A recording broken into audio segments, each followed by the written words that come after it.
Бишкекте Кыргызстандын жаш таланттарынын мозаикасы аттуу биринчи форум өттү. Аны өткөрүү демилгесин Кыргызстан элинин ассамблеясы көтөргөн. Форумга 15-25 жашка чейинки жаштар, эл аралык олимпиадалардын, илимий жана чыгармачыл сынактардын, спорттук мелдештердин жеңүүчүлөрү, ошондой эле инновациялык стартаптардын авторлору катышты. Бул иш-чара таланттуу жаштар менен мамлекетте ишкер, чөйрөнү жана адистерди байланыштырган көпүрө болууга шарт түзөт дешет уюштуруучулар. Форумдун жыйынтыгында жаш таланттардын маалымат базасын түзүү жана мындан аркы кызматташтык менен насаатчылык үчүн бүтүрүүчүлөр коомчулугун калыптандыруу пландалды.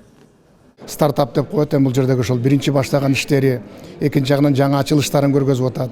Маданиятта, спортто чоң жетишкендиктерин көргөзүп, уюштуруу жагында ошол негиздеп келип биз ушул жердагы Кыргызстанда болот эң мыкты жетекчилерди, ошол жердеги мыкты кишилердин баарын алып келип туруп, үйрөтүп ушул жердеги теңдикте, бирдейликте, жогору эмес, мен акылдуу эмес дебестен баардыгына жол ачып берип, биз азыр жаштарды колдоп, дагы болсо дагы жолун ачып берип, ушул кандай болуп дүйнөдөгү жетишкендиктер кандай болуп атканын, ошолордон жаңылбастан алдыга кете тургандай кылып, тең аталыкта алып барууга жол ачып бергени келдик.